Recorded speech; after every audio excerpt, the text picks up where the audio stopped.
अस्सलामु अलैकुम वरहमतुल्लाहि वबरकातुहू। उम्मीद करती हूँ कि आप सब खैर वाफ़ियत से होंगे। जिस तरह कि आपको मालूम है कि हमने सुबह का तराना जो है इस चैप्टर की एक्सप्लेनेशन करके ख़त्म की है, तो आज हम इसकी क्वेश्चन आंसर्स करने हैं। 5 ही क्वेश्चन हैं इसके और छोटे-छोटे से मुख्तसर से जवाबात भी हैं। तो चलिए शुरू करते हैं। पहला सवाल है हमारे पास, दिन के आने की खबर कौन ला रहा है? जवाब है इसका, दिन के आने की खबर सुबह ला रही है, क्योंकि सुबह रोशनी छा जाती है तो उससे हमें पता चलता है कि सुबह का वक्त हो गया। सवाल नंबर 2 है, सुबह अपनी आमद की खबर किस तरह देती है, यानी हमें किस तरीके से पता चलता है कि सुबह का वक्त हो गया? तो सिंपल सी बात है, रोशनी आ जाती है, उजाला हो जाता है हर तरफ से, तो हमें पता चलता है कि सुबह का वक्त हो गया। सुबह अपनी आमद की खबर उजाला फैलाकर देती है, यानी जैसे ही रोशनी आ जाती है हमें पता चलता है कि सुबह का वक्त हो गया। सवाल नंबर 3 है, सुबह की रौनक कहाँ कहाँ होती है, यानी सुबह जो है उसकी चहल पहल कहाँ कहाँ होती है? तो जवाब है इसका, सुबह की रौनक पहाड़ों, जंगलों, बागों, दरियाओं, गर्ज हर जगह होती हैं, क्योंकि शाम को जो परिंद चरिंद हैं वो भी सो जाते हैं। तो सुबह जब सुबह का वक्त होता है, उस वक्त उनकी चहचहाट बहुत ही खूबसूरत होती हैं और बहुत ही खूबसूरत समा होता है सुबह का। ठीक है, उसके बाद है सवाल नंबर 4, सुबह अपनी आमद पर सोने वालों से क्या करने को कह रही है, यानी जैसी सुबह आती हैं तो उसका पैगाम सोने वालों के लिए क्या होता है? तो इसका जवाब है, सुबह अपनी आमद पर सोने वालों को जगा कर खुदा को याद करने को कह रही है। यानी एक तो वो उन्हें कह रही है कि नींद से उठ जाओ, गफलत भरी नींद से उठ जाओ और अल्लाह ताला को याद करो। उसके बाद सवाल नंबर 5 है, सुबह हमें मशरिक़ से क्या दिखाती है? मशरिक़ से क्या होता है सुबह के वक्त? सुबह हमें मशरिक़ से अपनी बहार दिखाती है, यानी उजाला आ जाता है, खूबसूरत सा मंज़र बन जाता है और बहार आ जाती है। ठीक है, ये हो गए इसके क्वेश्चन आंसर्स। अब इसकी बुक वर्क है। बुक वर्क में इसमें सिर्फ खाली जगह हैं, तो खाली जगहों को दिए हुए लफ्ज़ों से पुर कीजिए। यहाँ से आपको हेल्प बॉक्स भी देखे हैं, इनसे आपको, इनकी मदद से आपको खाली जगह भरनी है।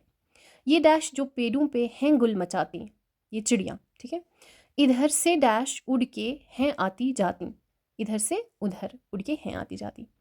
खिलाती हुई डैश आई चमन में, गुलिया फूल, इसको फूल है। ठीक है, खिलाती हुई फूल आई चमन में। बुझाती चली डैश को अंजुमन में, यानी शम्मा को अंजुमन में, महफिल से शम्मा को बुझा के चली गई, क्योंकि रात का अंधेरा ख़त्म हो गया, शम्मे की ज़रूरत नहीं है, अब हमें उजाला है, रोशनी है दिन की, तो उसमें ही रहना है। लो होशियार हो जाओ और डैश खोलो, ठीक है, आंखें खोलो। ये होगी इसकी बुक वर्क। उसके बाद यहाँ पे है, इस नज़म को ज़बानी याद कीजिए, तो ये नज़म आपको ज़बानी याद करनी है। उसके बाद यहाँ पे 5वां है, गौर करने की बात। अगर हमारे यहाँ मुख्तलिफ़ किस्म के परिंदे ना होते तो सुबह का मंज़र कैसा होता? मतलब रोज़ एक ही किस्म के चीज़ें देखने से इंसान का दिल उकता जाता है। तो बाहर से वो देखना चाहता है अलग अलग वैरायटी, ठीक है, जो अल्लाह ताला ने ऑलरेडी अवेलेबल रखी हुई हैं। बहुत सारे परिंदे रखे हुए हैं, अगर एक ही किस्म का परिंदा होता तो फिर तो एक जैसी बात होती रोज़ के लिए।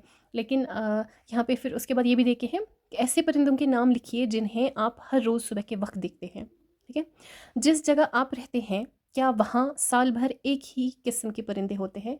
चूँकि अलग है ना, माइग्रेटरी बर्ड्स होते हैं, जैसे विंटर में अलग बर्ड्स आ जाते हैं यहाँ पे, या विंटर में बहुत सारे बर्ड्स यहाँ से माइग्रेशन करते हैं, फिर वो समर्स में वापस आ जाते हैं, तो अलग अलग वैरायटी देखने को ऐसे मिल जाती हैं और उससे एक मंज़र भी खूबसूरत बनता है। अलग अलग बोलियाँ हमें सुनने को मिलती हैं, अलग अलग रंग उनके ना खुश करते हैं दिल को, बहुत ज़्यादा लुभा जाते हैं दिल को। हमारी रियासत में कुछ परिंदे बाहर से आते हैं, यानी जम्मू कश्मीर है, तो यहाँ पे कश्मीर में बहुत सारे परिंदे जो हैं वो बाहर से आते हैं।